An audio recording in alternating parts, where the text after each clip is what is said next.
Namaste. I'm going to read Volume 3, Book 4, KotiRudra Samhita, Chapter 40, The Glory of Shivaratri, in the Shiva Puran.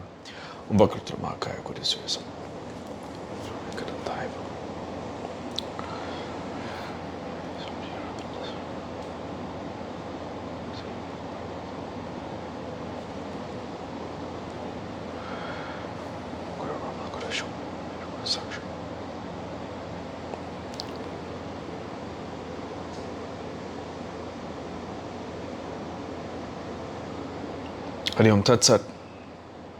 The sages said, O Sutta, we are extremely delighted on hearing your words. Please narrate the excellent vrata in detail. O Sutta, by whom was this excellent vrata performed formally?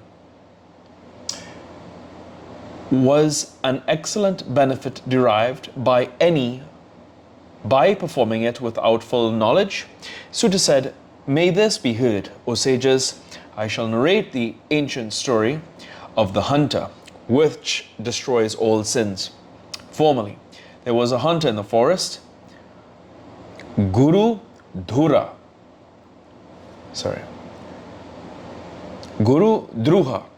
by name. He had a large family. He was strong, ruthless, and engaged in cruel activities. Every day he used to go to the forest incessantly and kill deer. There, in the forest, he committed thefts also in various ways. No auspicious action was performed by him from childhood onwards. Thus, the wicked fellow passed a long time in the forest.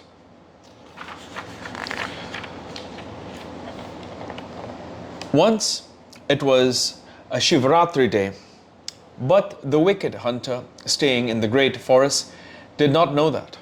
On this occasion, he was requested by his parents and wife, who were oppressed by starvation, O forest roamer, give us food.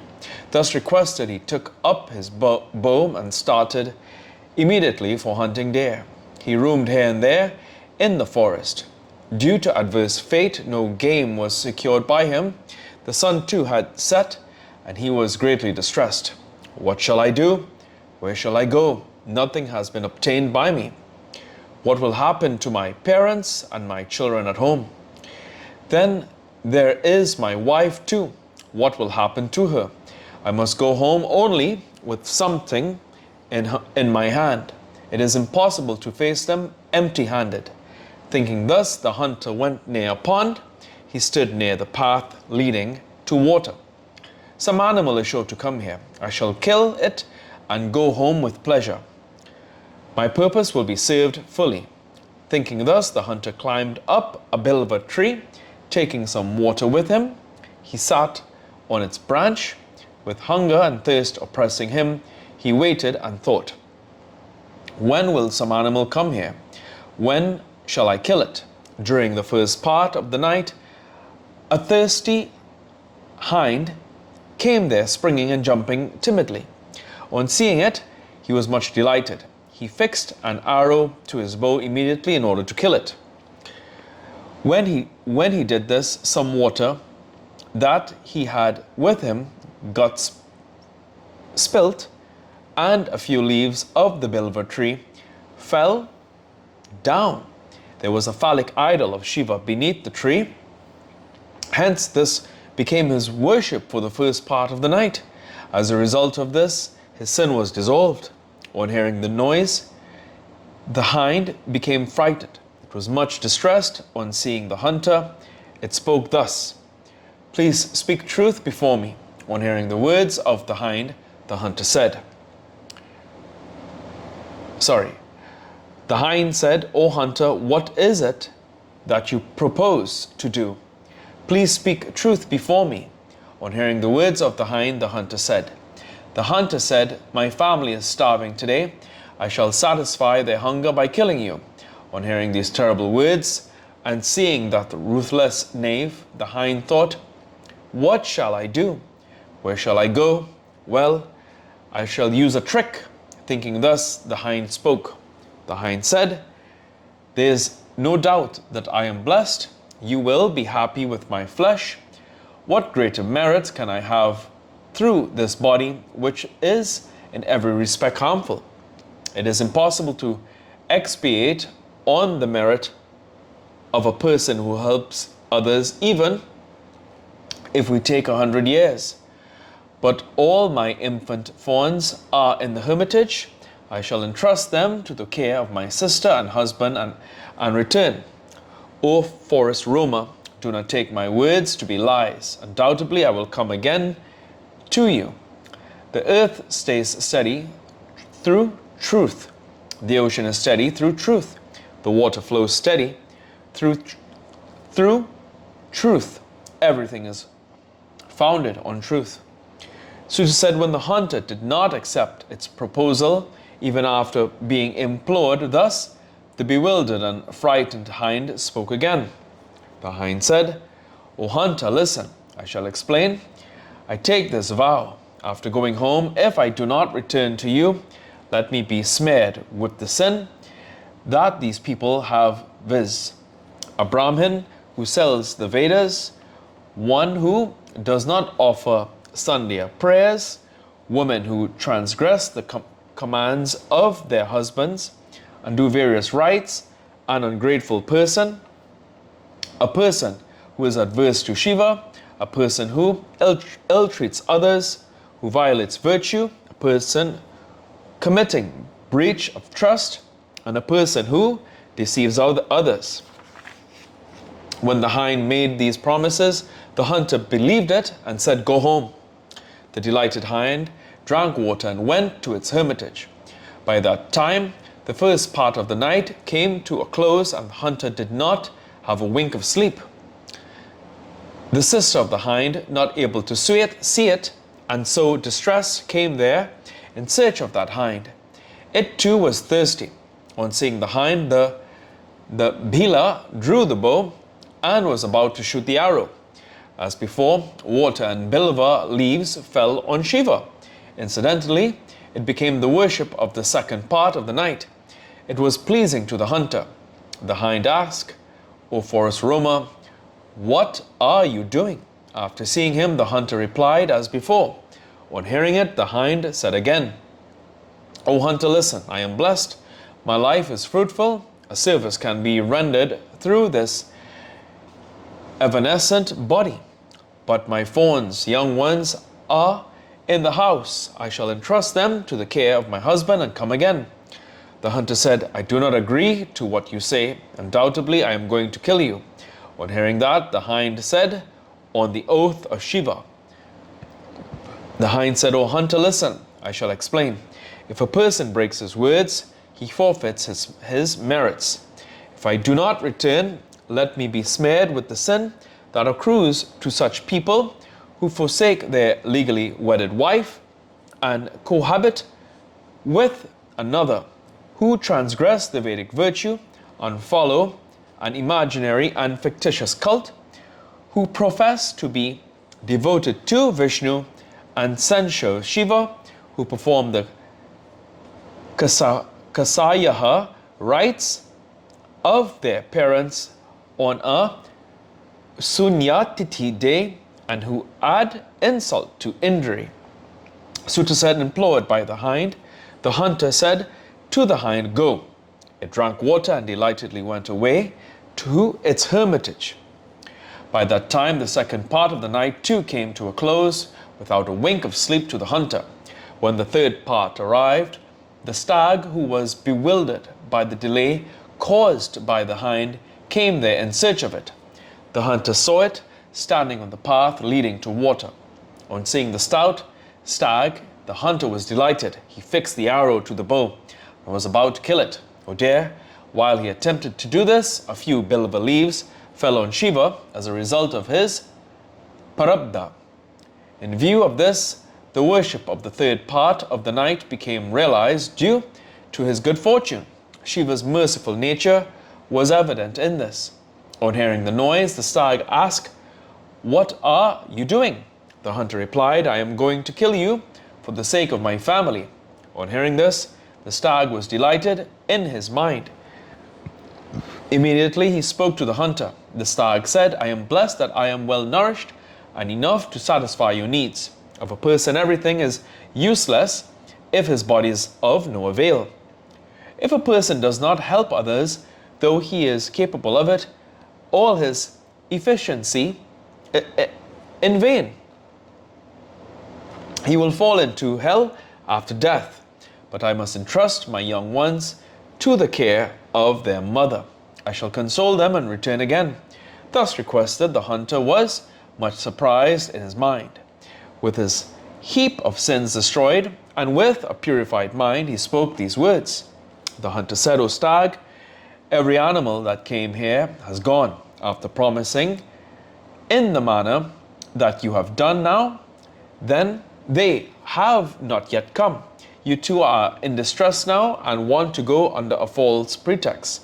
How then will I have my livelihood? The stag said, O hunter, listen, I shall explain. I do not utter lies. The entire universe, including the mobile and immobile beings, is steady, thanks to truth. The merit of a liar melts away in a trice. Still, O hunter, listen to my truthful promise. If I do not come again, let me have the sin of these activities in having sexual intercourse at dusk, in taking food on Shivratri day, in perjury, in misappropriation of trust, funds, in neglecting Sandhya prayers, in not uttering Shiva's name with the mouth, in not helping despite the ability, in breaking coconut on Parvan days, in taking forbidden food, in taking food before worshipping Shiva, or without applying bhasma. Suta said, on hearing these words, the hunter said, Go, and return quickly. Thus, permitted by the hunter drank water and went away. All these animals who had promised in good faith met at the hermitage, hearing the news of one another in its entirety. They decided that they should go because they were bound by the promise. They consoled the fawns and became eager to go back. The senior hind spoke to its mate, O stag, without you, how can the young fawn stay here? O Lord, it was I who promised at the outset, so I shall go, both of you stay here. On hearing those words, the junior hind spoke, I am your servant, hence I go, you shall stay here. On hearing it, the stag said, I am going there, both of you stay here. Infants are guarded and looked after by their mothers. On hearing the words of their husband, the two hinds did not consider it righteous. They lovingly told their husband, fee upon that, life in widowhood. Then all of them consoled their fawns and entrusted them to the care of their neighbors. They went to the place where the hunter was waiting. The fawns too, seeing all these followed them, thinking, let what befalls them happen to us as well. On seeing them, the delighted hunter fitted the arrow to his bow. Water and leaves of the bilva tree fell on Shiva again. Thanks to that, the worship of the fourth part of the night too became auspiciously performed. Thereafter, his sins were reduced to ashes in a trice. The senior hind, the junior hind, and the stag said, O excellent hunter, make our body purposeful. Be merciful to us. Suta said, on hearing their words, the hunter was surprised. Thanks to the power of the worship of Shiva, he acquired perfect knowledge, inaccessible to others. The deer are blessed. Though devoid of knowledge, they are ready to help others by offering their own bodies. What have I achieved despite being born as a human being? I have nourished my body by torturing others. I reared my family by committing many sins every day. Alas, what will be my fate after committing all these sins? Sins have been committed by me ever since my birth. What goal shall I attain? Fee upon my life, acquiring perfect knowledge. Thus he withdrew the arrow and explained, O excellent deer, you are all blessed. You can safely go back. When he said this, Shiva became delighted. He revealed his form that is worshipped and honored by the good. Touching him mercifully, Shiva spoke lovingly to the hunter. O hunter, I am delighted at this vrata. Ask for the boon you wish to have. On seeing Shiva's form, the hunter became liberated, and in a trice, he fell at Shiva's feet, saying, Everything has been attained by me now. Shiva, delighted in his mind, gave him the name Guha. Glancing at him mercifully, he gave him a divine boon. Shiva said, O hunter, listen. Have your capital at Shringha Virapura and enjoy divine pleasures at your will. Your race will flourish without any calamity. O hunter, certainly Lord Rama, praised even by the gods, will come to your house. He will make alliance with you, cooperating with my devotee. Your mind indulge in rendering service to me, you will attain salvation rare to others. Suta said, in the meantime, having viewed Shiva, the deer bowed to him and attained liberation from their birth as deer. They attained divine bodies, ascended the aerial chariot and went away. Released from curse, at the very sight of Shiva, they attained heaven. Shiva became Vyadheshvara on the Arbudha mountain. Viewing and worshipping this phallic idol bestows worldly pleasures and salvation. From that day onwards, the hunter attained godly pleasures, and being favored by the god, attained Sayujya, salvation with Shiva. Even after performing this rite in utter ignorance, he attained Sayujya. What about those who are endowed with devotion? They will surely attain complete identity with the Lord. After considering all sastras and the sacred rites enjoined by these, Shivaratri Vrata has been glorified as the most excellent. Different vratas, various holy centers, gifts of variegated nature, diverse sacrifice, different austerities, and many forms of japas are not equal to Shivaratri Vrata. Hence, this auspicious vrata shall be performed by those who wish for beneficence. Shivaratri Vrata is divine, and it always yields worldly pleasures and salvation. Thus I have narrated the auspicious Shivaratri Vrata entirely. It is famous as the chief of sacred rites. What else do you wish to hear? Footnotes.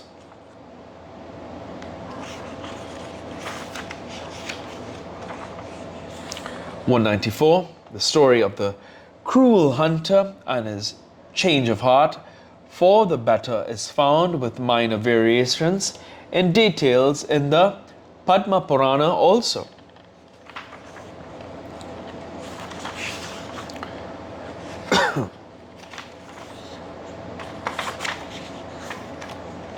(195) It is identical with the modern Singhraur, a town on the left bank of the Ganges, 22 miles northwest of Allahabad, and on the frontier of Kosala and the Bhila country. The country around was inhabited by Nisadas, or wild tribes, and Guha, the friend of Rama, was the chief. And here ends today's reading of the Shiva Puran.